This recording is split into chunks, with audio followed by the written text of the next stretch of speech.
تيفا صافا بخير. فيديو على حصيلة الأسبوع. الحمد لله هاد لا سومين سالينا بناقص 1%. بدينا حطيت لي تريد. بدينا تريد نهار الثلاث، تريد نهار الخميس، تريد يوم الجمعة. هادو لي تريد كامل مخديتهم لايف، يعني خصنا باش كامل خديتهم لايف. كانت حطينا جوج ديال بريك ايفن و تريد ستوب لوس. أول حاجة نشوفو التريد ديال اليوم الثلاثاء. كانت عندنا أويل اللي هي التريد هادي. كنا في ريت اريا بعد نمشي رايت تايم. جا خرجاتنا هاد التريد. خرجنا بكاندل ديال 5 مينيت كيما مكتوب هاد الكاندل اللي خرجاتنا. وصلنا الاريا ديالي. كانت لا طوندونس ديال الديلي وديال الفور اور ديال 1 اور كانت داون تريند. كانت الاويل مشينا في هاد الكانال على بيس. وصل لي سبلاي عطاني واحد السويب اللي بوجيتي لازيل هاي ديالها. عطاني واحد الكونفيرماسيون بلي بوجي ديال انغولفينغ. دخلت معاه بقى كيران جينا بونطونطري عطانا شوية رباح. خرجنا خلينا ستوب. وصلنا للاريا اللي كاينه الفوق ديك السبلاي اللي فوق منه. توجد ل5 مينيت عند مشى لينا فول تي بي. بالنسبة للمونطاج راه كنفولوي الإيدج ديالنا، ولا كنتي بغيتي تعرف التريد كيف خديتها روح تفرج في اللايف تريدينغ اللي درت اليوم الثلاثاء في الشانيل ديالنا. غيبان لك علاش خديت هاد التريدينغ. أما بالنسبة للتريد الثانية كانت عندنا بجي بي بي يو اس دي. كانت بريدنا بريك ايفن كيما كتشوف. كنا مفولوين تريند. كان تريند جي بي اس دي على اوس. كان لا ميم شوز. كان عندنا واحد الترند لاين ديلي طالع، فور اور طالع، 1 اور طالع.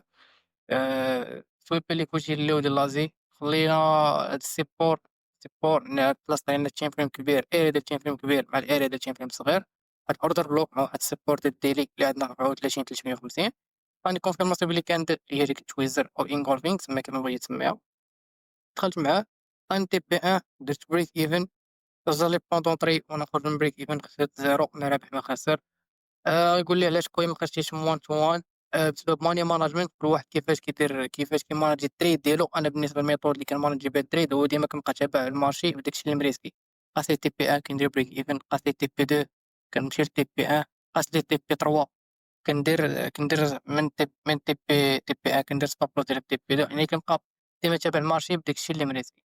ندوزو للتريد التالتة حتى هي كانت عندها break even GBP USD يوم الجمعة. كما كتشوفوا لا ميم شوز. لا طوندونس ديال المارشي على hausse من غير عطانا واحد لي سين أنه قلّب الstructure ديالو، ولكن باقي كاع ما عطانا changement de character في التيم ديال الديلي. غير وصل لينا بحال عطانا واحد equal low في الآخر قاع دارو GBUSD في التيم ديال الديلي أو 4 hour بجوج لا ميم شوز. على أيا وصل لينا واحد كيما سويبرين كيما سويبرين ديال لازي. وصل ليا واحد demand عطاني واحد الconfirmation بلي candlesticks اللي هي ديك البوجي ديك الباترن ديال البوجي عطاني دخلني شوية في الdrawdown عند البريس ديمارا. مشى غنضرب لي TP1 دار ديك الساعة بريك ايفن. كان هنايا مجموعة باش وصلينا. قررت قرب لي TP2 يعني فول TP نخرجو بالبروفيت ديالنا. هاد لاصامين كنا نخرجو ب1%، عفوا كنا غنخرجو ناقص 0.5 حيت التريد ريسكيت فيها غير 0.25. علاش؟ حيت كان عندنا الNFP كما كتشوف هاد الكاندل هاديك هاد اللاويك الكبيرة وهاد الامبالانس كان عندنا بسبب الNFP. كان عندنا الNFP كان درت بريك ايفن خرجنا بلا ويك. هنايا كونطونطري في هاد الاريا في هاد النقطة هادي. وخرجنا هاد لاصومين شحال هاد لاصومين كاملة درنا فيها ناقص 1%. وكان ربح حتى التريد ديال GBUSD كانت عندنا يوم الجمعة بسبب الNFP. كنا نخرجو بناقص كنا نخرجو بناقص 0.75. كنا نخرجو ناقص غنخرجو نص في المية ناقص نص في المية باش خرجنا ناقص 1%. الحمد لله.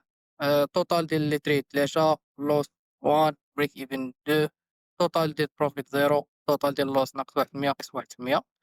ما تنساش يوميا كنديرو لي لايف تريدينغ شانيل ماركت شانيل ديالنا ماركت كندير لي لايف. كنديرو يوميا لي لايف تريدينغ. وهاد الترباحات وهاد الخسارات كيبارطاجيو معاك لايف، يعني كي كاين ربح كيخسر كنقول لك علاش خديت هاد لي تريد وعلاش كيفاش كنمانجي الكابيتال ديالي وبزاف فاليو. تنساش دير جيم اند كومنت